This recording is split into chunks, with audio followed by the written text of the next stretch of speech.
तो dear students, आज का जो हमारा टॉपिक रहने वाला है ये रहेगा हमारा इंक्यूबेटर। इंक्यूबेटर की पहले अपन जनरली बात कर लेते हैं। अच्छा, इसके पिछला टॉपिक जो हमने पढ़े हैं हॉट एयर ओवन के बारे में पढ़े हैं।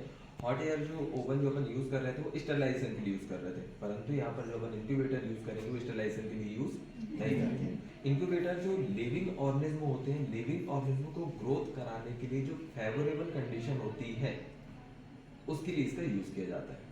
मतलब लिविंग ऑर्गेनिज्म को ग्रोथ करने के लिए जो फेवरेबल कंडीशन प्रोवाइड करने के लिए जो फैक्टर रिस्पॉन्सिबल होते हैं, जैसे पीएच, ह्यूमिडिटी होते हैं, टेम्परेचर, तो ये सब चीजें अपन एक क्लोज चैम्बर में प्रोवाइड करेंगे ऑर्गेनिज्म को, जिससे कि भाई हमारा ऑर्गेनिज्म यहाँ पर ग्रोथ करेगा। समझ में आई बात है? तो यही जो हमारा क्लोज चैम्बर रहेगा जिसमें अपन ये फैक्टर को प्रोवाइड कर रहे हैं ऑर्गेनिज्म की ग्रोथ के लिए, वही हमारा क्लोज चैम्बर क्या कहलाएगा? इंक्यूबेटर कहलाता है। ठीक है, इंक्यूबेटर की अपन बात कर रहे थे, इंक्यूबेटर का पहले प्रिंसिपल समझ लेते हैं। तो जैसे हमारा हॉट एयर ओवन का प्रिंसिपल था कि इलेक्ट्रिसिटी प्रोवाइड कर रहे थे, ये सुनो, सेम कंडीशन हमारी इंक्यूबेटर की भी रहेगी कि अपन इसमें क्या करेंगे? इलेक्ट्रिसिटी प्रोवाइड करेंगे। और इलेक्ट्रिसिटी जो हमारी हीटिंग कॉइल में जैसे ही जाती है तो हीटिंग कॉइल क्या करती है? इलेक्ट्रिकल एनर्जी को हीट एनर्जी में कन्वर्ट करती है। और इसी हीट एनर्जी मतलब जो हमारे यहाँ पर टेम्परेचर इंक्रीज होगा, इसी टेम्परेचर को थर्मोस्टेट के द्वारा मेंटेन किया जाता है, मैनेज किया जाता है। यही हमारा इसका सिंपल सा प्रिंसिपल रहेगा। क्लियर है? चलिए, इसके बाद अपन बात कर लेते हैं थोड़े से जो हमारे इंक्यूबेटर होते हैं। ऐसा नहीं कि हमारा जो इंक्यूबेटर दिख रहा है सिर्फ यही बस इंक्यूबेटर होते हैं, नहीं, इसके अलावा और भी इंक्यूबेटर होते हैं। तो जैसे अपन टाइप्स की बात करें तो 3 टाइप्स के इंक्यूबेटर होते हैं। हमारा जो फर्स्ट इंक्यूबेटर होता है जिसे अपन बोलते हैं इन्फेंट इंक्यूबेटर, ठीक है। सेकंड जो होता है हमारा पोल्ट्री इंक्यूबेटर होता है, और जो हमारा थर्ड वन टाइप होता है वो होता है हमारा बैक्टीरियोलॉजिकल या सीरोलॉजिकल इंक्यूबेटर। तो अपन फर्स्ट की बात करते हैं जिसे अपन बोलते हैं क्या? Infant incubator. इन्फेंट इंक्यूबेटर क्या होते हैं? जब बेबीज को अपन हॉस्पिटल में भर्ती करते हैं, आईसीयू, एनआईसीयू में भर्ती करते हैं तो वहां पर उनको एक क्लोज चैम्बर में रखा जाता है क्लोज चैम्बर में, जिसमें क्या होता है कि उनको लाइट्स भी प्रोवाइड की जाती है, ऑक्सीजन भी प्रोवाइड की जाती है, ह्यूमिडिटी भी प्रोवाइड की जाती है, और उनकी ग्रोथ के लिए जो टेम्परेचर रिस्पॉन्सिबल होता है उसे भी प्रोवाइड किया जाता है। तो वही जो क्लोज चैम्बर है कि भाई फेवरेबल कंडीशन दी है हमने बेबी को ग्रोथ करने के लिए, वही हमारा क्या कहलाएगा? इंक्यूबेटर। ये कौन सा इंक्यूबेटर हो गया? Infant incubator. डन। नेक्स्ट अपन बात करते हैं जो हमारा सेकंड होता है वो होता है हमारा पोल्ट्री इंक्यूबेटर।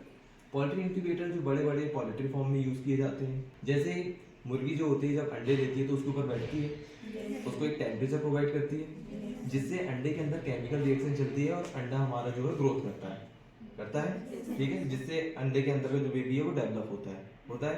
इसी तरीके से अब बिना मुर्गी के हम आर्टिफिशियली क्या करेंगे? इंक्यूबेटर में क्या करेंगे भाई? उसको टेम्परेचर प्रोवाइड करेंगे, ह्यूमिडिटी प्रोवाइड करेंगे कि भाई साहब जो हमारा अंडे में जो अंदर की केमिकल रिएक्शन है उस टेम्परेचर में चले, ठीक है, जिससे क्या होगा? हमारे यहाँ पर जो अंडा है डेवलप होता है। और यही जो इंक्यूबेटर है वो कौन सा इंक्यूबेटर कहलाएगा? Poultry incubator. थर्ड वन जो टाइप होता है जिसे अपन बोलते हैं बैक्टीरियोलॉजिकल इंक्यूबेटर या फिर सीरोलॉजिकल इंक्यूबेटर। जो हमारे लेबोरेटरी में यूज किए जाते हैं वो हमारे यही इंक्यूबेटर होता है जिसे अपन क्या बोलते हैं? बैक्टीरियोलॉजिकल या सीरोलॉजिकल इंक्यूबेटर। इसमें क्या करेंगे? जो भी हमारे लिविंग ऑर्गेनिज्म, जैसे माइक्रो ऑर्गेनिज्म की बात करें तो माइक्रो ऑर्गेनिज्म की ग्रोथ कराने के लिए यहाँ पर अपन इसको टेम्परेचर देंगे, जिससे क्या होता है कि माइक्रो ऑर्गेनिज्म हमारे उस टेम्परेचर पर ग्रोथ करते हैं, ठीक है। तो जो हमारा होता है ये बैक्टीरियोलॉजिकल इंक्यूबेटर। बैक्टीरियोलॉजिकल इंक्यूबेटर, इसके अपन यूजेस की बात कर लेते हैं, कौन कौन से यूज होते हैं हमारे जो लैब में यूज होगा। कौन सा इंक्यूबेटर है ये? Bacteriological incubator. बैक्टीरियोलॉजिकल इंक्यूबेटर में क्या देखें कि भाई साहब माइक्रो ऑर्गेनिज्म की ग्रोथ कराने के लिए इसमें अपन उनके लिए एक आवश्यक टेम्परेचर इसमें प्रोवाइड करते हैं, फेवरेबल कंडीशन दी है, ठीक है। इसके साथ अपन इसके यूज की बात करते हैं कि कहाँ अपन इसका यूज कर सकते हैं। तो फर्स्ट अपन बात करें कि जैसे माइक्रोबायोलॉजी में अपन कल्चर मीडिया जो होते हैं, कल्चर मीडिया माइक्रो ऑर्गेनिज्म की ग्रोथ कराएंगे तो उसके लिए टेम्परेचर प्रोवाइड करेंगे, तो माइक्रो ऑर्गेनिज्म की ग्रोथ कराने के लिए, ठीक है। नेक्स्ट अपन बात करें तो जो हमारी एंजाइमेटिक रिएक्शन होती है, एंजाइम भी हमारी निश्चित टेम्परेचर पर एक्टिव होकर अपना वर्क परफॉर्म करते हैं। जैसे मोस्टली एंजाइम हमारे 37 डिग्री सेल्सियस पर एक्टिव होकर वर्क परफॉर्म करते हैं तो उसके लिए भी अपन टेम्परेचर प्रोवाइड करना पड़ेगा, तो इंक्यूबेटर का यूज करेंगे। जैसे अपन बायोकेमिस्ट्री में जो टेस्ट लगाते हैं, जैसे ग्लूकोज टेस्ट अपन लगाना सीखेंगे, कोलेस्ट्रॉल है, ट्राइग्लिसराइड है, यूरिक एसिड होता है, यूरिया होता है, तो इन टेस्ट के लिए भी हमको क्या होता है कि सॉल्यूशन बनाने के बाद हमको उसे इंक्यूबेट करने की जरूरत पड़ती है, टेम्परेचर देना पड़ता है 37 डिग्री सेल्सियस। तो उसके लिए भी अपन जो हमारे इंक्यूबेटर का यूज करेंगे जो हमारी लेबोरेटरी में अवेलेबल होता है। कौन सा? Bacteriological incubator. ठीक है। लेबोरेटरी में जो यूज किए जाने वाले इंक्यूबेटर, इसके कौन कौन से कंपोनेंट होते हैं, चलिए तो इसकी अपन बात करते हैं। तो जैसे हम इसको अपन ओपन करेंगे, ओपन करते हैं तो कुछ इस तरह के स्ट्रक्चर हमको यहाँ पर दिखाई देता है, ठीक है।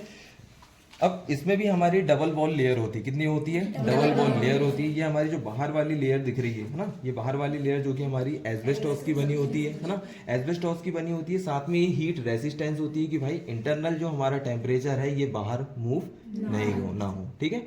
इसके बाद जो हमारा इंटरनल जो लेयर होती है ये हमारी एल्यूमिनियम की बनी है, किसकी बनी है, एल्यूमिनियम की बनी होती है। अच्छा, कुछ जो हमारे इंक्यूबेटर आते हैं वहां पर हमारी माइल्ड स्टील की भी ये हमारी इंटरनल लेयर बनी होती है, ठीक है। माइल्ड स्टील मतलब कि कंप्लीट स्टील नहीं होता है। माइल्ड स्टील क्या करती है कि भाई यहाँ पर जो हमारा टेम्परेचर है उसे सही तरीके से प्रॉपर सभी चैम्बर्स में सर्कुलेट कर पाती है, ठीक है। चलिए, तो हमारा एल्यूमिनियम की बनी हो सकती है या फिर माइल्ड स्टील की भी बनी हो सकती है। अभी हमारी किसकी बनी है, एल्यूमिनियम की बनी है, ठीक है। चलिए, इसके साथ साथ हमारा यहाँ पर स्लैब्स दिख रहे हैं यहाँ पर, जिसे अपन क्या बोलते हैं, ट्रे भी बोलते हैं, ठीक है। जो कि हमारे किसके बने हैं यहाँ पर, एल्यूमिनियम की बने हैं, ठीक है। इसके साथ साथ हमारे इसमें ऑरिफिस बने, ट्रे में क्या है, ऑरिफिस है, जिसकी हेल्प से हमारा जो टेम्परेचर है एक चैम्बर से दूसरे चैम्बर में मूव हो पाता है। चलिए, इसके साथ अपन बात कर लेते हैं। हम नीचे हमारी हीटिंग कॉइल दी है जो कि हमारी इलेक्ट्रिकल एनर्जी को किस में कन्वर्ट करेगी, हीटिंग एनर्जी में कन्वर्ट करती है। चलिए, इसके साथ साथ अपन देख लेते हैं ऊपर की ओर। तो ऊपर की ओर हमारे यहाँ पर थर्मामीटर लगा है, लगा थर्मामीटर। ये थर्मामीटर क्या करेगा, जो हमारा इंटरनल जो टेम्परेचर है उसे रीड आउट कराने में हेल्पफुल होगा कि भाई अंदर का टेम्परेचर कितना है, क्लियर है। चलिए, इसके साथ साथ अपन डोर की बात कर लेते हैं। तो ये जो हमको दिख रहा है ये हमारा क्या कहलाता है, डोर कहलाता है। अच्छा, अभी ये जो इंक्यूबेटर है हमारा, ये हमारा सिंगल डोर वाला है। कौन सा है ये, सिंगल डोर वाला। कुछ इंक्यूबेटर जो आते हैं वो डबल डोर वाले भी होते हैं। कैसे होते हैं, डबल डोर वाले। डबल डोर वाले में क्या होता है, तो डबल डोर वाले इंक्यूबेटर में क्या होता है कि एक इनर डोर रहेगा और एक आउटर डोर रहेगा। इसमें भी सिंगल है, ठीक है। तो डबल डोर में क्या होगा, एक इनर डोर रहेगा और एक आउटर डोर रहेगा। इनर डोर में क्या होता है कि इनर डोर जो होता है हमारा, जो हमारा इनर डोर होता है ये ग्लास का बना होता है। किसका बना होता है, ग्लास का बना होता है। अब ये जो ग्लास क्या काम करती है, ये ग्लास हमारे जो इनर एनवायरनमेंट है और एक्सटर्नल एनवायरनमेंट दोनों को सेपरेट करने का काम करती है, ठीक है। इसके साथ साथ जो हमारा इनर वाला हमने बात की, इनर डोर जो कि हमारा ग्लास का बना है, इसका जो फ्रेम होता है ये हमारा वुडन का बना होता है। जैसे अपन घर में जाली देखें, जाली के आसपास लकड़ी लगी होती है, जैसा नो, तो सेम हमारे यहाँ पर ग्लास का डोर रहेगा और उसके साइड साइड क्या रहेगा, हमारा वुडन का यहाँ पर फ्रेम हो। जो हमारा इनर डोर जिसमें रहेगा अवेलेबल, उसमें भी हमारा गैसकेट प्रेजेंट होता है। डोर गैसकेट अपन ने पढ़े, डोर गैसकेट जो कि हमारा यहाँ पर पैक होने के लिए हेल्पफुल रहेगा, है ना। आउटर डोर में भी हमारा गैसकेट होता है, ठीक है, डोर गैसकेट होता है जो कि हमारे डोर को टाइटली यहाँ पर फिक्स कर देता है, ठीक है। ये हमने इसके इंटरनल स्ट्रक्चर की बात कर ली है, ठीक है, इसकी स्ट्रक्चर की बात हो गई। अब अपन बात कर लेते हैं इसके कुछ नीचे हमारे पॉइंट्स दिए हैं। जैसे यहाँ पर जो हमारी नोब दी है, जिसे अपन बोलते हैं टेम्परेचर कंट्रोलर नोब। क्या बोलते हैं इसे अपन, टेम्परेचर कंट्रोलर नोब, जिसकी हेल्प से हमें माइक्रो ऑर्गेनिज्म की ग्रोथ कराने के लिए कितना टेम्परेचर देना है उसको अपन ये इसी टेम्परेचर कंट्रोलर नोब की हेल्प से सेट करेंगे, क्लियर है। चलिए, नेक्स्ट हमारे यहाँ पर क्या दिया है, टेम्परेचर इंडिकेटर बल्ब दिया है। क्या है, टेम्परेचर इंडिकेटर बल्ब। इसके बाद हमारे यहाँ पर ऑन ऑफ स्विच होती है और ये क्या है, हमारे यहाँ पर रेड इंडिकेटर बल्ब होता है, जो हमारी ऑन ऑफ स्विच का इंडिकेटर बल्ब होता है। जैसे अपन यहाँ पर ऑन करेंगे तो यहाँ पर रेड से इंडिकेट होगा और जब इसे अपन ऑफ करते हैं तो ये रेड से इंडिकेट नहीं होता है, ठीक है, ऑफ हो जाता है, क्लियर है। चलिए, इसके साथ साथ अपन बात करें, इसी बेस में अंदर में हमारे इंटरलेक्चर में हमारा प्रेजेंट होता है थर्मोस्टेट। क्या प्रेजेंट होता है, थर्मोस्टेट। थर्मोस्टेट का क्या काम होता है, टेम्परेचर को मेंटेन करना, कि हम जो यहाँ पर टेम्परेचर इंक्यूबेटर को प्रोवाइड कर रहे हैं उसी टेम्परेचर में इंक्यूबेटर को बनाए रखना, क्लियर है। टेम्परेचर ये अपन ने बात की तो टेम्परेचर बताता हूँ मैं। जैसे अपन ने हॉट एयर ओवन इसके पहले जो इंस्ट्रूमेंट पढ़े हैं उसमें अपन ने टेम्परेचर बहुत हाई टेम्परेचर भी यूज किए, जैसे 160, 170, 180, 190, इस तरीके से अपन ने टेम्परेचर यूज किए। परंतु इतना हाई टेम्परेचर अपन यहाँ पर इंक्यूबेटर में यूज नहीं करते। वो किसके टेम्परेचर थे, हॉट एयर ओवन। यहाँ पर जो हम इंक्यूबेटर में जो टेम्परेचर यूज करेंगे ओनली यहाँ पर 30 से 80, कितना, 30 से 80, 30 से 80 डिग्री सेल्सियस तक का अपन यहाँ पर टेम्परेचर को यूज करते हैं, क्योंकि हमारे मोस्ट ऑफ बैक्टीरिया जो होते हैं 37 डिग्री सेल्सियस पर ही ग्रोथ करते हैं। एक कंपोनेंट्स और जो हमारा यहाँ पर वेंटिलेटर जो कि हमारा ऊपर की ओर होता है, ये हमारा वेंटिलेटर का क्या काम होता है, जो हमारा इंटरनल जो एयर होती है इसे बाहर लाने का काम किसका होता है, हमारा वेंटिलेटर का होता है, ठीक है, जो कि हमारे यहाँ पर ऊपर दिया है। जरूरी नहीं कि ऊपर वाली ही सरफेस में हमारा वेंटिलेटर हो, आइट साइड की वाली जो हमारी वॉल्स है इसमें वेंटिलेटर हो सकता है। डन। इंक्यूबेटर की अपन वर्किंग की बात करते हैं, किस तरीके से अपन इसमें जब अपन कोई भी टेस्ट लगाने जैसे ग्लूकोज वगैरह जब टेस्ट लगाते हैं तो कैसे अपन इसका यूज़ करेंगे इंक्यूबेटर का। जो भी अपने को टेस्ट परफॉर्म करना रहता है अपन सीरम और जो हमारा रिएजेंट होता है उसे मिक्स करके लेके आ जाएंगे, ठीक है, जैसे हमने अभी रख लिए यहाँ पर फिलहाल के लिए। और इसके बाद जो हमारा इंक्यूबेटर होता है, पहले इंक्यूबेटर की हमको स्विच वगैरह देख लेना है कि स्विच हमारी यहाँ पर कैसा होना चाहिए, ऑफ होना चाहिए। ऑफ कंडीशन में ही हमको डोर को यहाँ पर ओपन करना है, वैसे ही ओपन नहीं करना है। तो हमारी ऑफ है अभी, ऑफ होने के बाद हमने यहाँ पर डोर को ओपन कर लिए ओपन करने के बाद हमारा ये जो हमारा टेस्ट ट्यूब स्टैंड है और इसमें हमारी टेस्ट ट्यूब जो हमने सॉल्यूशन बनाया दोनों रखे हैं, इसको हमने जो हमारे ट्रे है इसके ऊपर प्लेस कर दिए। और इसके बाद क्या करना है हमको, जो हमारा डोर है इसे क्लोज कर दिया ना। अच्छा, इसे ध्यान देना कि डोर हमारा यहाँ पर टाइटली क्लोज होना चाहिए, गैसकेट हमारा जो है सही से फिट होना चाहिए, क्लियर है। इसके बाद हम क्या करेंगे, जो हमारी ये ऑन ऑफ स्विच थी, क्या ऑन ऑफ स्विच से हम इसे क्या कर लेंगे, ऑन कर लेंगे। तो हमने जैसे ही ऑन किए तो यहाँ पर हमारा जो रेड इंडिकेटर बल्ब शो होने लगा, क्या जो हमारा इंडिकेटर ऑन ऑफ स्विच का जो इंडिकेटर बल्ब था यहाँ पर रेड कलर से शो होने लगता है, ठीक है। इसके बाद हमने क्या देखिए यहाँ पर कि हमारा टेम्परेचर हमको कितना सेट करना है, यहाँ पर 37, कितना 37।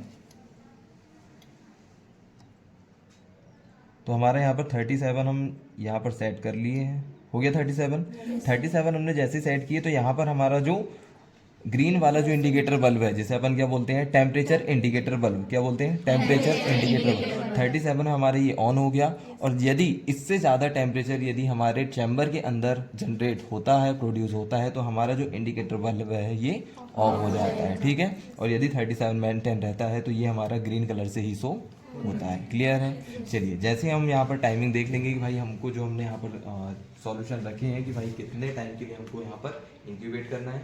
इंक्यूबेशन जब हमारी यहाँ पर कंप्लीट होती है तो कंप्लीट होने के बाद भी हमारी सेम प्रोसीजर रहेगी, क्या रहेगी कि फिर से अपन जो हमारा पहले टेम्परेचर होता है, टेम्परेचर को इसे क्या करेंगे हम फिर से रिलीज करेंगे, मतलब टेम्परेचर को हम धीरे धीरे क्या करेंगे, पहले कम करेंगे। और कम करने के बाद जो हमारी ऑन ऑफ स्विच है इसे क्या करेंगे, हम ऑफ करेंगे, हो गया ऑफ। ऑफ होने के बाद ही हम इसको ओपन करते हैं, क्लियर है। चलिए, तो ओपन करने की सेम प्रोसेस रहेगी, ठीक है। ये हम ओपन कर लेंगे और जो हमारा अंदर सॉल्यूशन रखा है टेस्ट ट्यूब स्टैंड में इसे निकाल लेंगे, क्लियर है। चलिए, ये हमारी प्रोसीजर होगी। इंक्यूबेटर की अपन केयर एंड मेंटेनेंस की बात कर लेते हैं। तो जब अपना इंक्यूबेटर यहाँ पर यूज नहीं होगा तो यूज ना होने पर इसे क्या करना है, अपने को पूरी तरीके से कवर करके रखना है, ठीक है। हम डोर को ओपन करते हैं तो हमारे यहाँ पर जो स्विच है ये कैसी होना चाहिए, ऑफ होना चाहिए। और साथ में हमारा जो समय समय पर हमको चेक करना है कि हमारी जो टेम्परेचर कंट्रोलर नोब है और जो हमारा थर्मोस्टेट है ये सही तरीके से वर्क परफॉर्म कर रहे हैं या नहीं कर रहे हैं, क्लियर है। चलिए, इसके साथ साथ जब भी अपना यूज हो जाएगा, यहाँ पर यूज होने के बाद यदि कोई किसी प्रकार का सॉल्यूशन यदि बाय मिस्टेक हमसे अंदर के चैम्बर्स में गिर जाता है या रह जाता है तो उसे क्लीन करना है, ठीक है। क्लीन करने के बाद ही फिर से रीयूज करना है, ठीक है। ये हमेशा क्लीन होना चाहिए हमारा, डन।